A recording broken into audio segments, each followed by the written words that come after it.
അല്ലാഹുവേ എനിക്ക് ബുദ്ധിമുട്ടുകളും രോഗങ്ങളും ഉണ്ട്, നീ ശിഫതാ പടച്ചവനെ.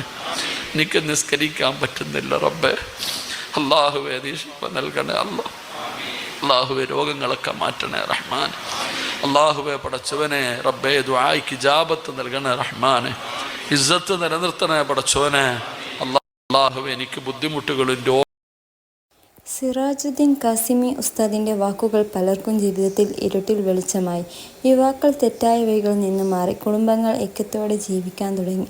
വിശ്വാസം കുറഞ്ഞവർക്കും വീണ്ടും തൗഹീദിൻ്റെ ഉറപ്പ് ലഭിച്ചു. ഇത്രയും പ്രയോജനങ്ങൾ നൽകിയ വ്യക്തി ഇപ്പോൾ ആരോഗ്യ പ്രശ്നങ്ങളിലൂടെ കടന്നു പോകുന്നു എന്ന വാർത്ത കേൾക്കുമ്പോൾ അത് നമുക്ക് എല്ലാവർക്കും വലിയ ദുഃഖമാണ്.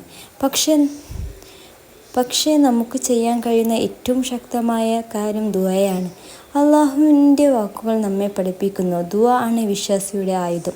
നമുക്ക് ഒരുമിച്ച് ഉസ്താദിൻ്റെ ആരോഗ്യത്തിനായി പ്രാർത്ഥിക്കാം. അല്ലാഹുമ്മ റബ്ബിന്നാസ് അദ്ഹിബിൽ ബഅസ് വഷ്ഫി അൻത ഷാഫി ലാ ശിഫാ ഇല്ലാ ശിഫാഉക ശിഫാഉൻ ലാ യുഗാദിറു സഖമാ. അല്ലാഹുവേ ഉസ്താദിൻ്റെ ശബ്ദം, പ്രഭാഷണം, മാർഗനിർദ്ദേശം ഇവയെല്ലാം നമ്മെ എന്നും പ്രചോദിപ്പിച്ചിട്ടുണ്ട്. ഇന്ന് നമുക്ക് തിരിച്ചു നൽകാൻ കഴിയുന്നത് ദുആയും അദ്ദേഹത്തിൻ്റെ പഠനങ്ങൾ നമ്മുടെ ജീവിതത്തിൽ നടപ്പാക്കുന്നതും മാത്രമാണ്. അല്ലാഹു ഉസ്താദിന് പൂർണ്ണ ആരോഗ്യവും ദീർഘായുസ്സും നൽകി വീണ്ടും ദീൻ പ്രചരിപ്പിക്കാൻ അദ്ദേഹത്തെ ശക്തനാക്കട്ടെ.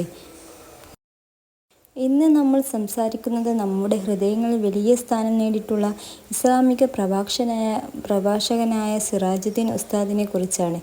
ജീവിതം മുഴുവൻ ദീൻ പ്രചരിപ്പിക്കാൻ സമർപ്പിച്ച ആയിരക്കണക്കിന് ആളുകളുടെ സത്യത്തിലേക്കും നല്ല വഴിക്കും നയിച്ച മഹാനാണ് അദ്ദേഹം.